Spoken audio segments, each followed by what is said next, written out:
Hi there, and welcome to the Skylight Books author reading series. If you'd like to learn more about us and our many upcoming author events, please visit skylightbooks.com, where you can browse our inventory, buy books, and join our Friends with Benefits Club. You can also follow us on Twitter, Tumblr, and Facebook. To speak to a real live bookseller like me, please call 323-660-1175. Thanks for your support, and enjoy. Stephanie Strickland's 10 books of poetry include How the Universe is Made, Poems New and Selected, and Rigging the Changes, a code-generated project for print based on the ancient art of tower bell ringing, Vol 2019 Counterpath. Her other books include Dragon Logic and The Red Virgin, a poem of Simone Weil.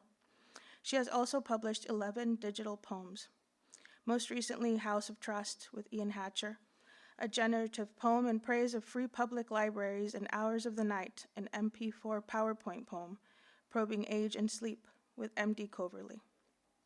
Strickland's work across print and multiple media is being collected by the David M. Rubenstein Rare Book and Manuscript Library at Duke University. You can find her at stephaniestrickland.com. Karen Leona Anderson is the author of the poetry collections Receipt from Milkweed Editions and Punish Honey, Carolina Wren. Her work has most recently appeared in Pleiades, Little Star, Alaska Quarterly, Review, and forgive me if I do this wrong. I'm going to read the letters out. ZYZZYVA. Ziziva, right? Ziziva, the best American poetry in other journals and anthologies. Her poems have been nominated for a Pushcart Prize, and she is the recipient of a Maryland State Arts Grant. She is an associate professor of English at St. Mary's College of Maryland. Now, Adam Dickinson is the author of 4 books. His latest book, Anatomic, from Coach House Books, involves the results of chemical and microbial testing on his body. Oh, that's interesting. His work has been nominated for the Governor General's Award for Poetry, the Trillium Book Award for Poetry, and the Raymond Souster Award. He was also a finalist for the CBC Poetry Prize and the K.M. Hunter Artist Award in Literature. He has been featured at festivals such as Poetry International in Rotterdam, Netherlands, and the Oslo International Poetry Festival in Norway. He teaches at Brock University in St. Catharines, Ontario, Canada. Kristen George Bagdanov earned her MFA in poetry from Colorado State University and is currently a PhD candidate in English literature at UC Davis. Her poems have recently appeared in Boston Review, Colorado Review, Denver Quarterly, Puerto del Sol, and other journals. Her poetry collection, Fossils in the Making, was published in April of 2019 by Black Ocean. Her second book, Diurn? I learned something today. Won the 2019 Sunken Garden Prize, Poetry Prize, and was published by Tupelo Press in September of 2019. She is the recipient of fellowships from the Phi Kappa Phi, Lilly Graduate Fellows, and the Vermont Studio Center. She is the poetry editor of Ruminate magazine. You can find her at kristengeorgebagdanoff.com. Last but not least, Amy Catanzano's writing moves between a range of genres and disciplines, often with a focus on the intersections of poetry, experimental art, and branches of science such as physics and astronomy. She is the author of 3 books, including Starlight and 2 Million, a neo-scientific novella, recipient of the Noemi Press Book Award in Fiction, and multiversal winner of the PEN USA Literary Award in Poetry, and the POL Prize from Fordham University Press.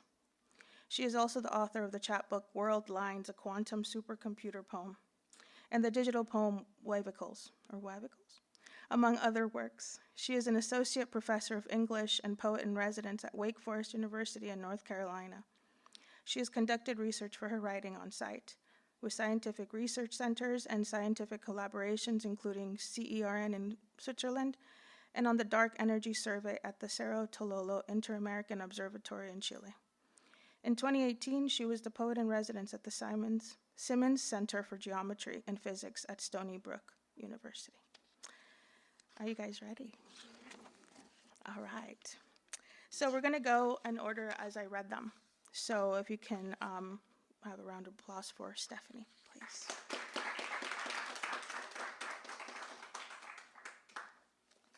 Ingrid, thank you very much. Is this yours? You can leave it there if you want.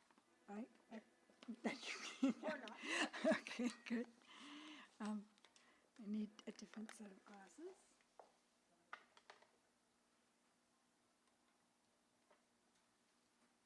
But I like all your faces too.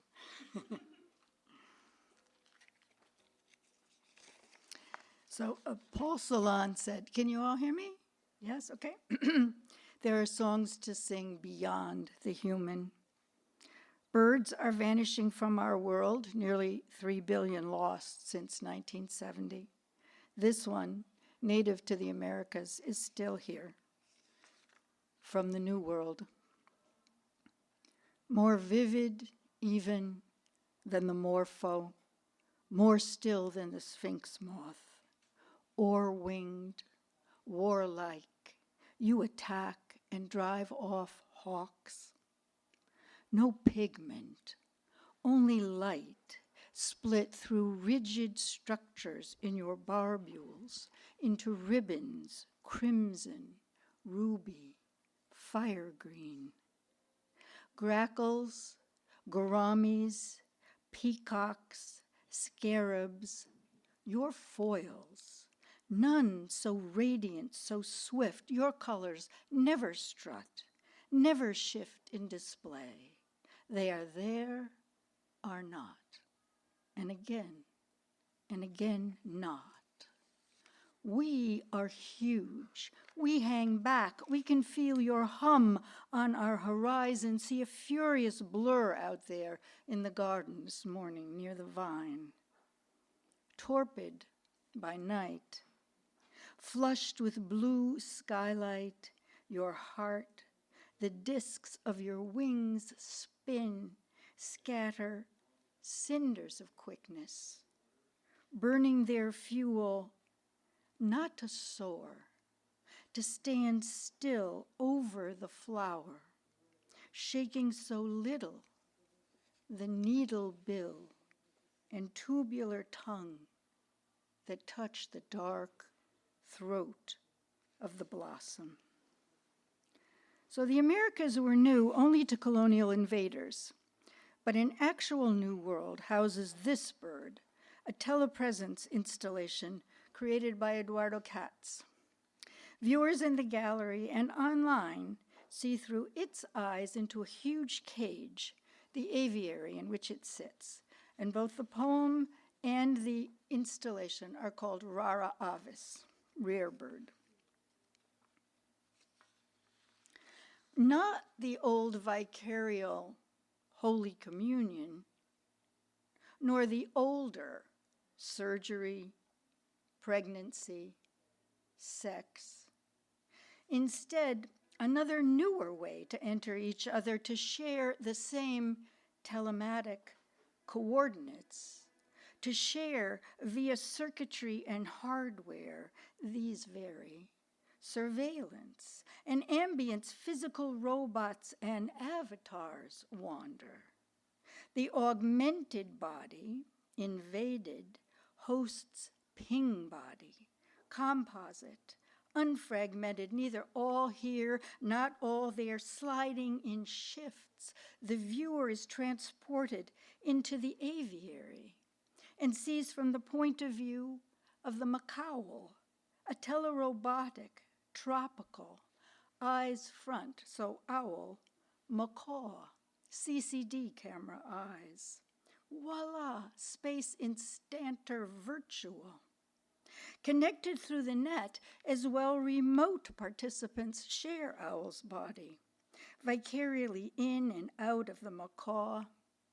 Other birds in the aviary, flying, real, though for them too this is negotiated.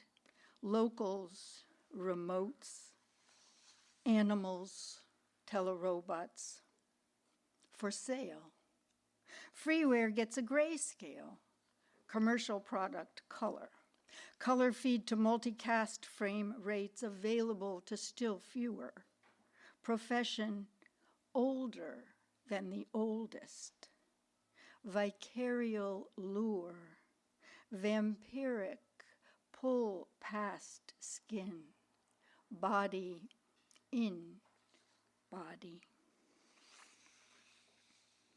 Quantum mechanics, the power behind the throne in electronics and telepresence, says that virtual particles perform constant thought experiments in being and time, exploring continually every possibility. They're not in space-time, but on the edge of it, until one, only one, of those possibilities matters, becomes matter, us. The same interaction, the same charge in enormous speed, my brother Finn, my virtual, my transient twin seething with energy, some or none or any at all, except that one number that makes me real and not him. He the ghostly, the freeloader, the thief exuberant, slid in under the bell. And I'll close with a technology poem. It's called Whatever. Used to work in wood, not anymore.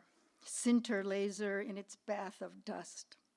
A Bodleian of deep-sea ocean cores, crashes, cloud-kept, gated by some voltage vaulting over servers ridge to ridge, reckless, bridgeless, ropeless, headlong leap accomplished.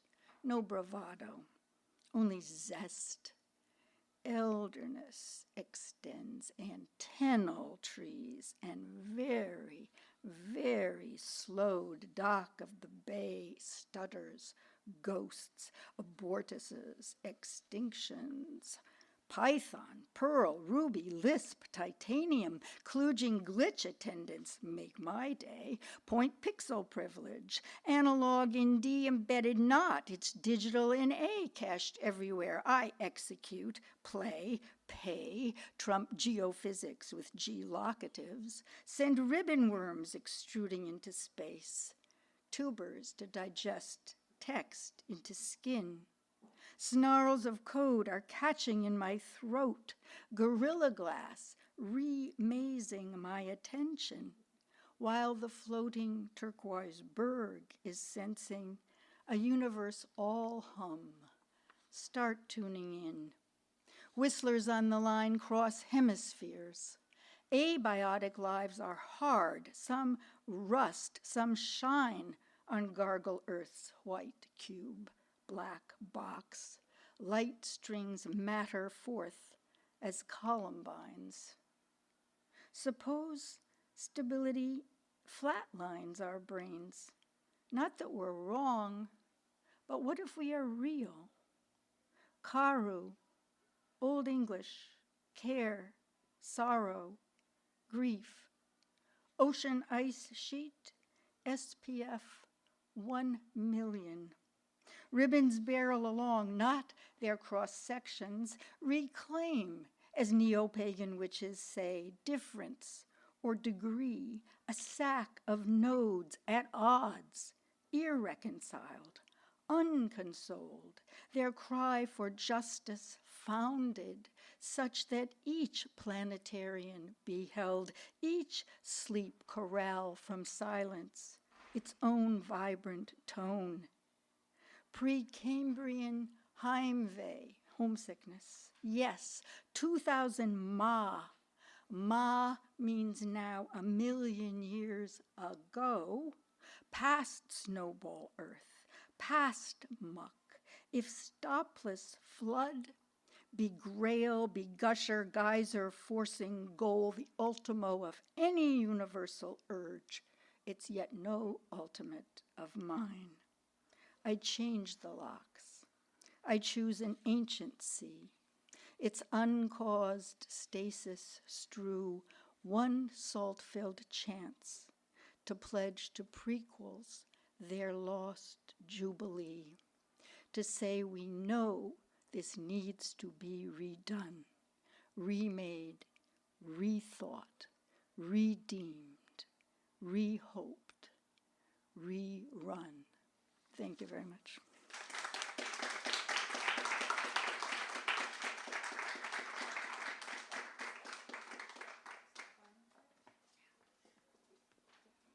Do you guys remember that order, or should I just? I remember. Okay, great. Because I was second. It was pretty easy for me.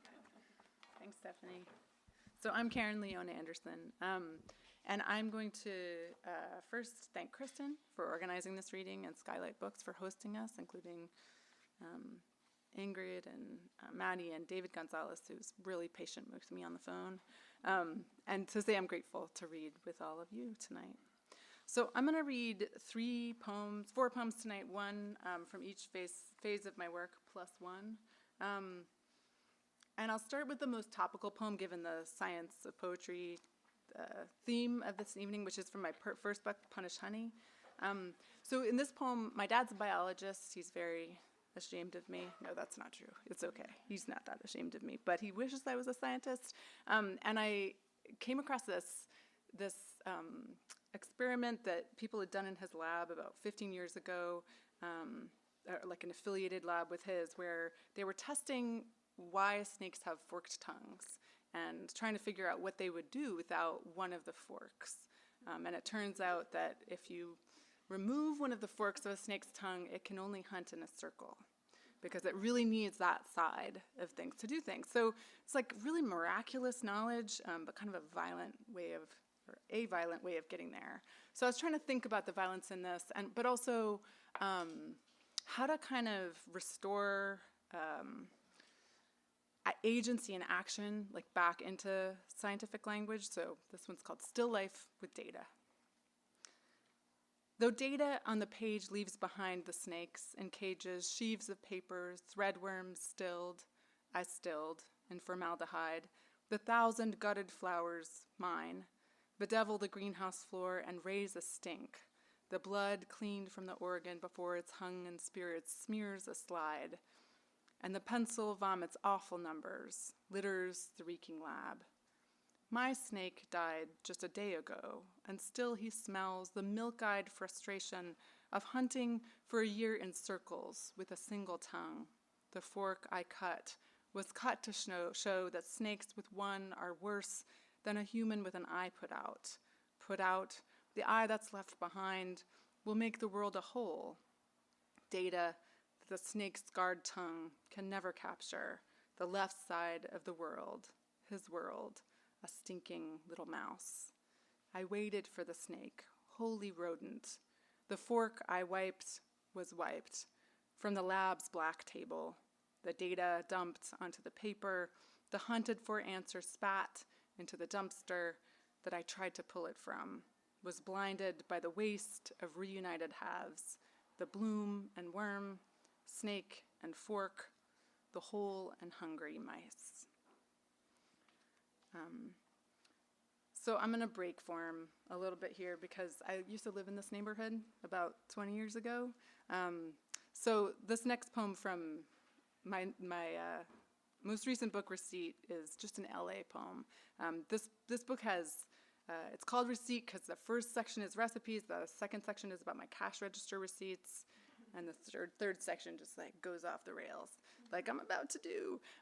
So this poem, I got really interested in the Betty Crocker picture cookbook of 1956 because my mom had it and cooked out of it a bunch, and I discovered this, the Betty Crocker Cooking School of the Air, which was like a radio show in the 40s. It was great, where celebrities would like share their recipes. So this is a little bit kind of about that, but it was also about my time living here, where I was just kind of on the fringes of TV and film culture and thinking about the celebrity resentment, right? Like where there's both desire and resentment in that relationship, or at least there was for me. So I wanted to kind of, I use some of the details of that in this poem, even though it's set in the 40s.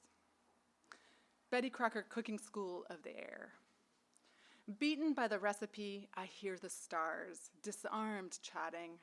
They love the same foods as me, wondrous colors, lime chiffon, ruby red dressing, stuffed with perfection salad. The hours spent out at the kidney-shaped pool, I assume, improve the taste of their pies, but none will say so, I hope, to me on the radio, hot at home. So slow, the directions on how to stay newlywed, marshmallow, movie, coconut, marriage, whipped cream, baby, mayonnaise, baby, the basics. My whitewashed ranch slopped down in the canyon. Flattened and nasty between takes, the brown cake falls, and the water table swamps my foundation. I hope they are sad, pan-dowdied and dumped. All the great tips they give, the breadcrumb coat, what little kids eat. But what I like best is myself calling in, like them, a voice costing time. And I'll read one other from this book, which is a little more sciencey. So there are these like recipes and cash register receipts, but the heroes of this book for me were trash birds. I was glad to hear the grackle show up in Stephanie's work. I've got some grackles in here. But trash birds are like birds of least concern, the birds that birders aren't very excited to see. And so I have one for the gull that meditates a little on the idea of gulling someone, right, is to deceive someone. So thinking about gulls in the intersection of our ways of thinking about them and our observations of their behaviors in the world that annoy us, but are interesting. Gull. And fool no one. To mistake stones for your own eggs, which you warm for ages, then find out they're not yours. To think on all deception as a gift, coming before you're dead, another false pleasure, yet another lesson.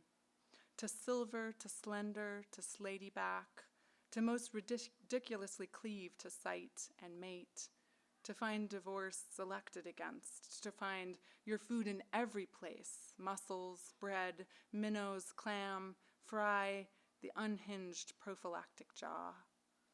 To learn to catch the fish with the bread, to learn the hell of becoming better at it, dropping your prey from the air, mangling things for the sake of your fledglings, and then for fun, to use the rock against the shell. So in my most recent poems, I'm kind of following that idea of the trash animal or the trash organism to its logical conclusion, to kind of think about vermin in the world. And the last poem I'll read tonight is about the cave cricket. And I don't know if people know about cave crickets, but they look really crazy. They have super long legs and big heads. They live in basements and garages, and they're pretty harmless, but they're also kind of terrifying to people because of how odd they look. They don't have a sting or a bite, but they do like congregate. Their populations get really large. And because they don't have any toxicity to kind of fight back with, their main defense tactic is to throw themselves en masse, like at attackers, and hope to startle the attackers. You've experienced with this. So that's a defense tactic, like throw yourself en masse at attackers when you have no other defenses. So I was thinking here about like human forms of resistance. Just like in Gull, I was thinking about human forms of reproduction and what you do, for your kids. Here I was thinking about human forms of resistance and defense in kind of a time of fear. So, cave cricket. Belly up, splay-legged, bow-backed to the things in the dark. My mother will die, my father, my kid. Licked with dread. What can I do when you smile at my limp and crawl, my see-through legs rickety and thin? What else is there to do? What else? With no sharp mouth, no poison, no blades or fingers, bullets. Think. This. Fling myself from under the steps, and there are more of us and more. A rush of sticky legs and heads so strange, so big with pain, so afraid. It looks like fearlessness. Thank you.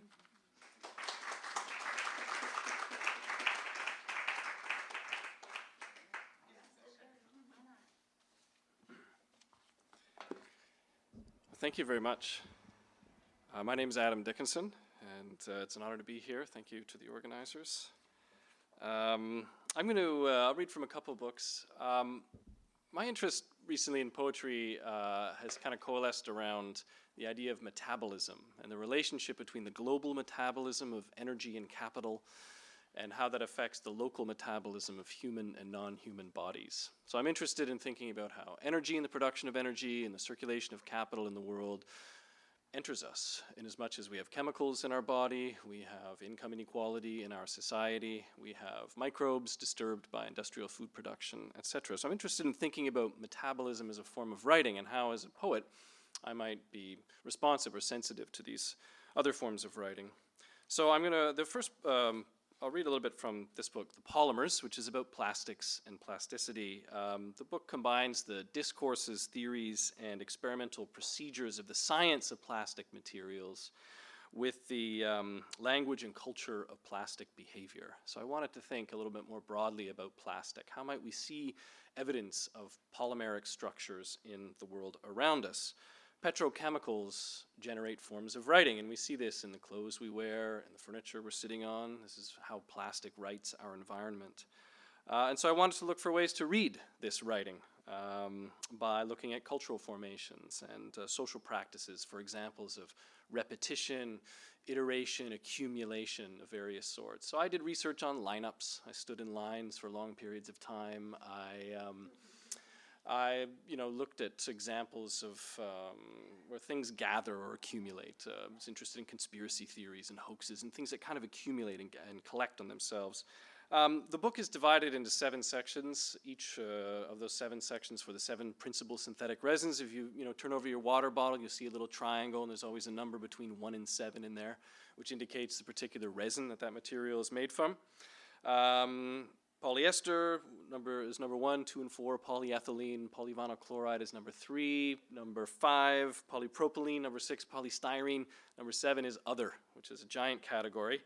What I did for that in the book, and I won't read this now, but if you want, you can look at it later. There's a lot of images in the book, but I invented some plastic molecules. I worked with a chemist because I wanted to see if I could locate the plastic heart of some culturally influential texts that themselves behave like polymers in culture. So I looked at famous or infamous texts through history and through various procedures that you can read about in the book. It's part of these little essays in here. I translated textual information into atomic information to generate imaginary plastics. They could be real, they're imagined, but they could be real, and I worked with the chemist because I wanted to investigate their properties and see what they could behave like if they were real. Anyway, you can check that out later if you like. But I'll read you an example from the book.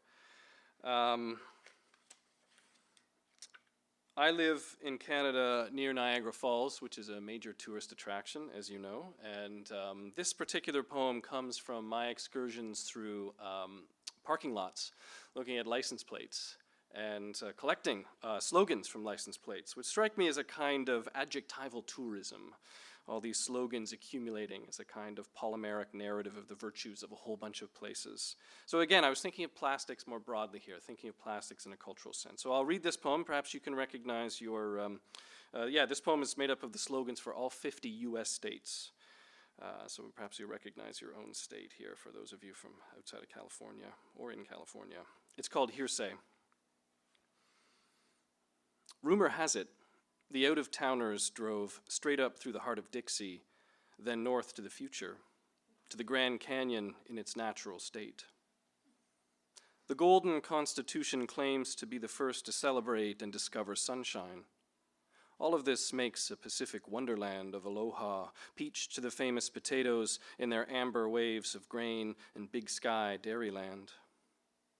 Given the state of corn, the unbridled spirit is a sportsman's paradise of 10,000 lakes lost in flight over wheat, where iodine is the empire of Native America. It's been said in the land of Lincoln that you've got a friend in beef. The flute player sounds good to me in vacation land while I drive carefully through Great Lakes splendor, buoyed by hospitality that means show me the silver statutes already glistening in enchanted gardens of democratic keystones.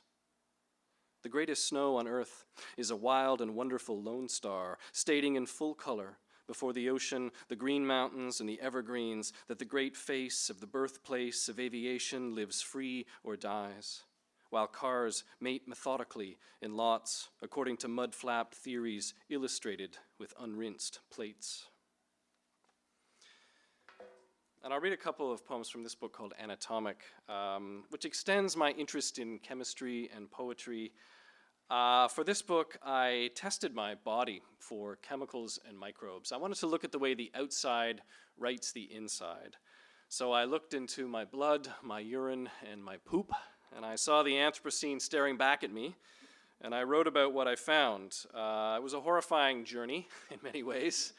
This kind of scrutiny, the kind of anxiety that I developed thinking about these chemicals. I mean, I should say what's inside me is inside you too. There are demographic differences. I can talk about this later if you're interested. But generally speaking, the chemicals are in all of us. And the microbial communities, this is an emerging science, but of course we're overwritten by microbes in our environment. And so I was interested in thinking about the kinds of evolutionary, industrial, military histories, agricultural histories, biological histories of these chemicals and microbes and how they got inside me ultimately. So the book is structured like a hormone. And in this hormonal stream, so there's a long poem in sections called Hormone that runs through it, and in this hormonal stream float these chemical and microbial poems with epigraphs that indicate the particular level of a chemical in my blood or urine or the presence of a microbe on or in my body.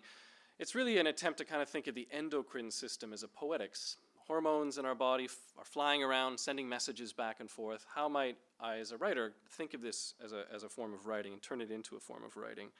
And these chemicals and microbes are active in the endocrine system. They can affect our metabolism in this way, in potentially harmful ways. So I'll just read a couple poems here. This first one is for a very pervasive environmental contaminant known quite simply as dioxin. I would imagine everyone in this room has dioxin in their body. It's associated with the production of pulp and paper. It also was associated, it's a herbicide. It was associated with the production of Agent Orange and used in the Vietnam War. It was also used rather clumsily for a political assassination attempt in 2004. So that's this very interesting history, actually, this chemical. I grew up in northern Ontario in Canada near pulp mills, so I was sort of interested in thinking about my own relationship to this chemical that I found inside me. Anyway, this poem is called Agents Orange, Yellow, and Red. And it's in response to 2,3,7,8 tetrachlorodibenzo-dioxin. My serum level is 1.304348 picograms per gram lipid. You are either for chlorine or for the plague. Right now is the cleanest we have ever been, and for this you must love aerial defoliants or you love communism. Under the bandage of this one industry town closing ranks around staples of forestry and fish, the wound is wide-eyed and headstrong. Through the clearing, freshwater carp blink past the graves of missionaries who introduced them to the New World. Northern rivers are warmed by the paper mill's piss, which, like making the world safe for democracy, slowly leaked into my childhood, yellowing the lipophilic paperbacks of my adipose fat. You are for pulp or for poverty. You respect the Constitution or you stare at the ground lost in bankruptcies for herring gull beaks or blurred embryos in cormorant colonies. Every erected media platform reduces the problem of war to a problem of tint. During the Orange Revolution, Viktor Yushchenko was poisoned by government agents who haywired his food with dioxin. His face flared into pages of acne. You are either for the red or the white blood cells, for the tops of trees or the bottoms. And I'll close with this poem. I had to keep a food diary as part of this work as I was getting microbiologists to help me, and they were interested in what I was eating because I was kind of helping them with their research and they were helping me with mine. But this kind of self-scrutiny really contributed to the anxiety that I developed working on this project, which I explore a little bit in the book. I thought I had a pretty healthy diet, but it turns out I have a very typical Western diet: high fat, high sugar, high salt. So this poem is for about microbes that are affected by high sugar. It's called Mouthfeel, and it's for Bacterium matsuike and Bacteroides. It's called Mouthfeel. The tongue map is wrong. There are buds down to the Commonwealth. What was the bliss point of African blood in the table sugars of Europe? Every year, spinach produces a sugar in its leaves comparable to the world's annual output of iron ore. Without hurting the taste, a young child can stand to keep a hand in cold water longer with a sweet mouth. The faster starch converts to Christianity, the quicker each outreach over police radios. Oh, my sweet tooth, my oatmeal raisin, my poison-tipped candy apple cart. Pleasure from food is the air waving goodbye in heat distorted like an inherited empire. In this way, we are closest to people who touch what we eat. Captives of loneliness stare into icing. I know enough about the cherry on top to lick around the sides. Thanks.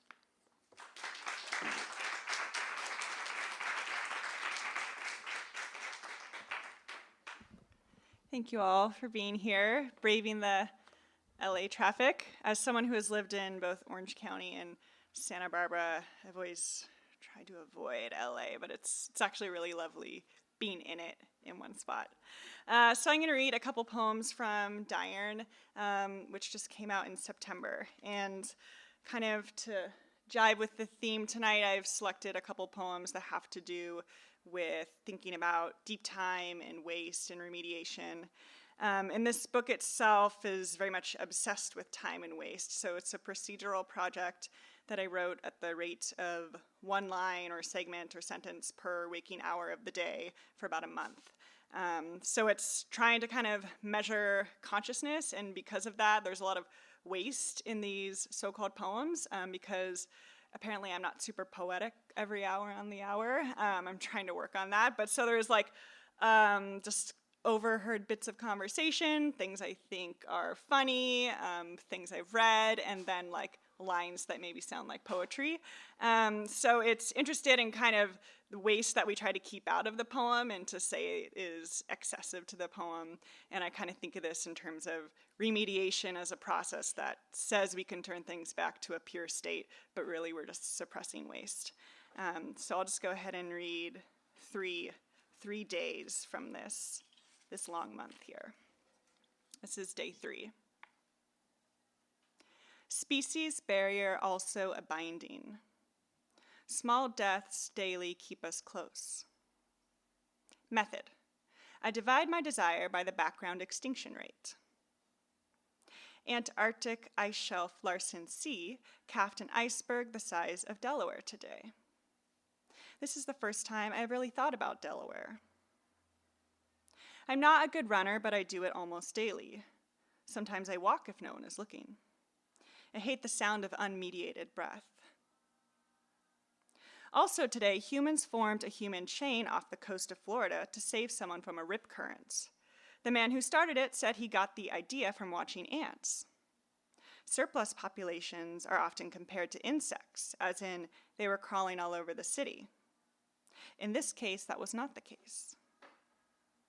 This is where I tell you nothing is unmediated. I am tired of language as messenger getting shot for not being the thing itself. Humans are also building a clock to measure 10,000 years, the long now. 10,000 is a biblical number. It means too much. It means line between human and God. Not for Frost, who wanted 10,000 apples. Extinction is the death of populations. No intimacy of that last guttural breath. No mass last rites. Pre-petrified bodies a 500 million years ago, hot perspiring heaps used skin as binding agent, zone of inclusion. The zone of exclusion around Fukushima is 20 kilometers wide. Soft parts go first. Flesh peats into coal, into engine, into smoke. The center burns red. Everyone is waiting for this poem to align. Roof shingles and a broken window, moss and rust. These are images you might find on iStock when you search for barn or countryside. We produce each other constantly. A sentence is a method of growing toward. If you get caught in a rip current, you should swim parallel to the shore. That is what ants would do. A fragment is not as radical as people think. It is nostalgic for its whole, always longing to return.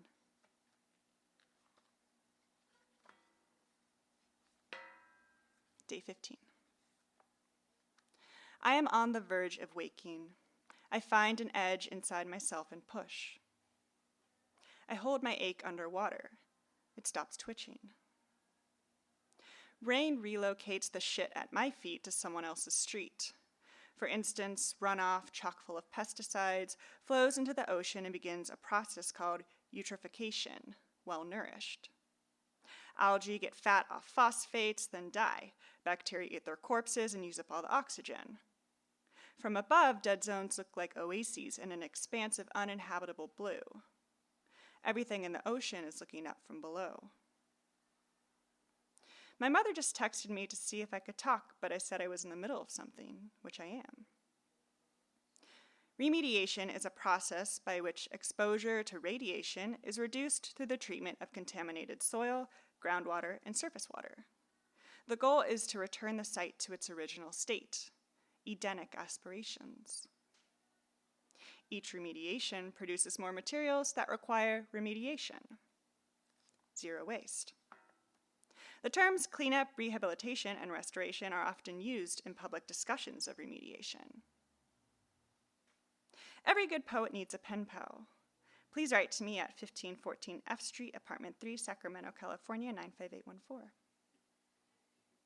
After Fukushima, quote, "We want to return it to a safe state.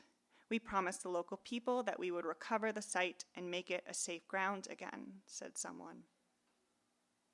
A common question is, how clean is clean? There are no subtleties and niceties waiting for excavation here.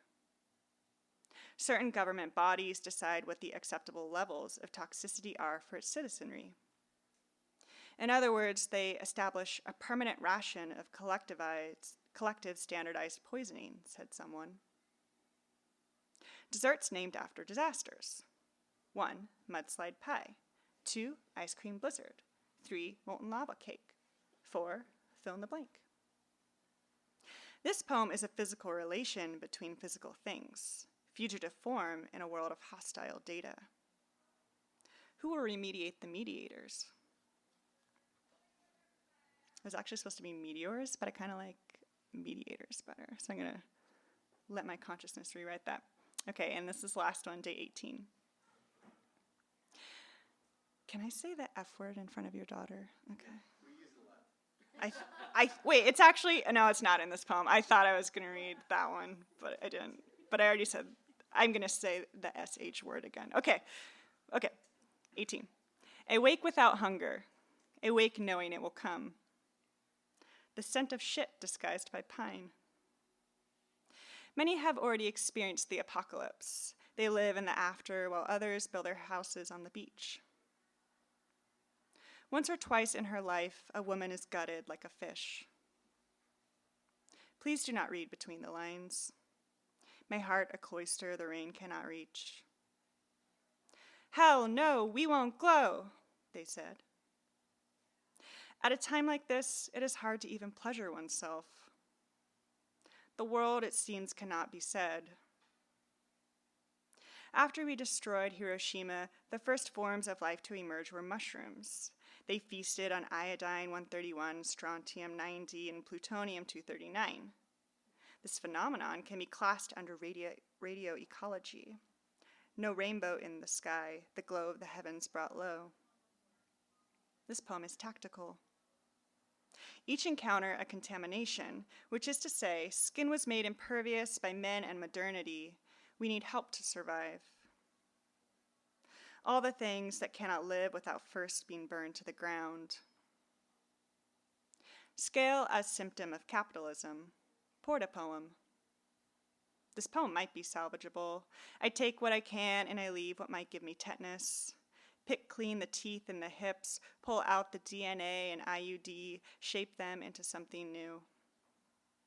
I pull an equation from the air. I write what I do not know. Thank you.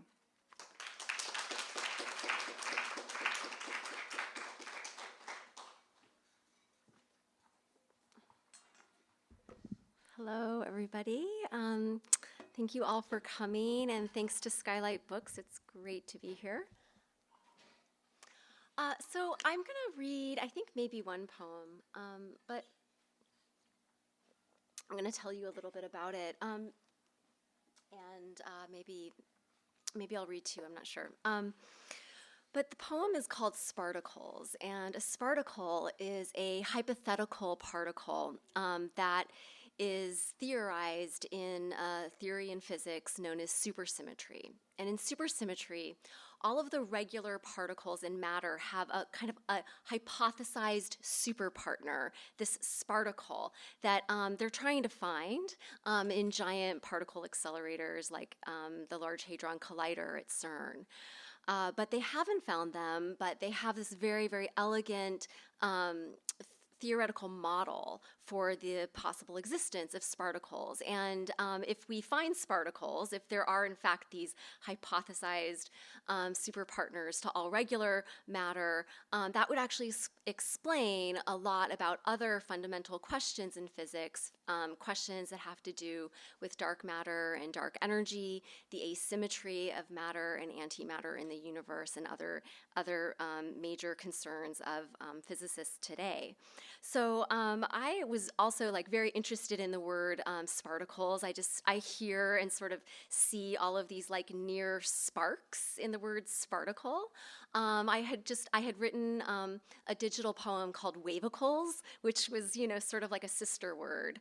A wavicle is a word describing wave particle duality in physics, and so sparticles was a word that I was always intrigued by, and I had been studying supersymmetry, and this past summer I was at CERN in Switzerland for the second time, and CERN is looking for sparticles. That's one of the things that the particle accelerator is doing, and the accelerator is basically smashing together protons at very, very high speeds to recreate the conditions of the early universe.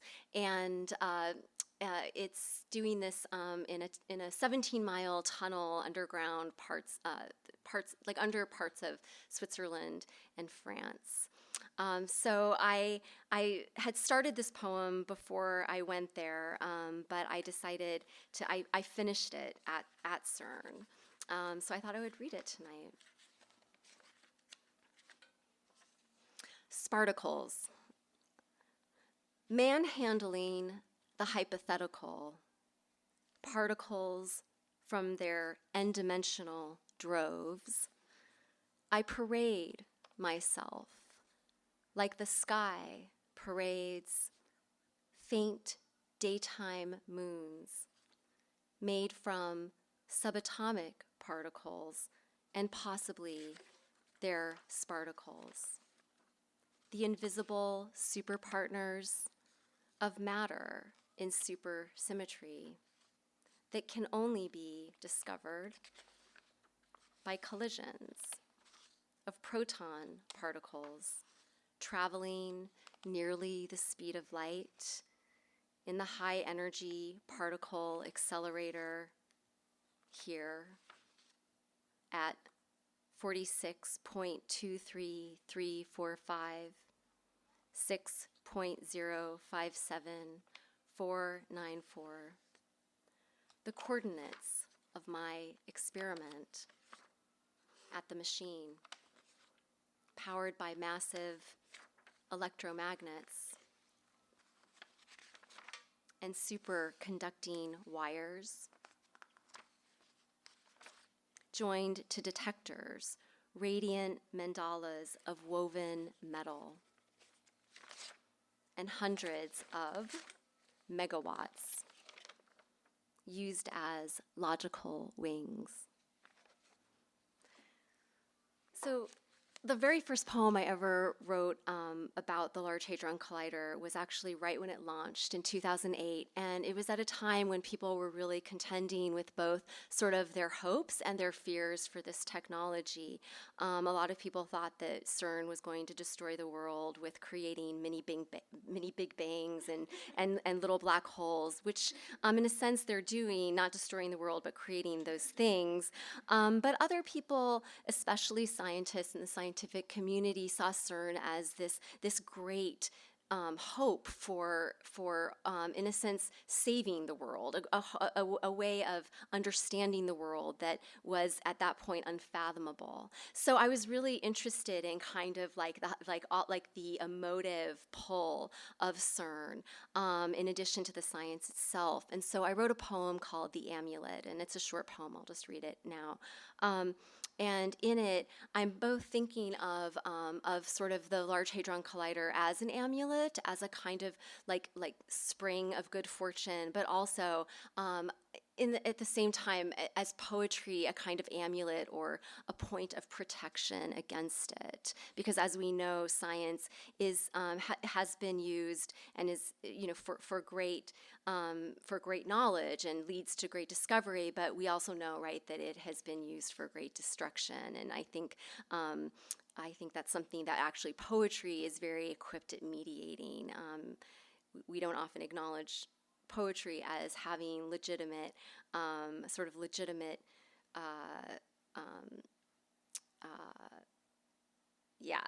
as being able to mediate that question, but I actually think it can. This is the amulet. This is a visible language or a war against people's values. My aim is to become incomprehensible to the machines. The Large Hadron Collider is the first accepted vessel of time. If we could see language, it would be an extracted telepathy. I live in a complex visual environment around my neck with the convergent evolution of eyes of different animals. Physically, I become my meaning. As an observer, you subvert the surface of the book. I am capable of communication like your dream in deep water. Its phosphorescence gives me shape. The expelled cloud of ink shields my private thought. You are no longer reading, but seeing with eyes you have just developed. All of my fixed encounters take place in a 17-mile tunnel underground. Protons collide to make particles that existed just after the Big Bang. We call these mini Big Bangs because we communicate in code. This is our first contribution as new machines. Thank you.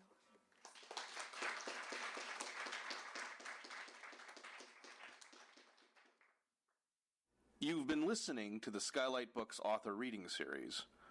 Don't forget, you can listen to this and all of our other great podcasts at skylightbooks.com.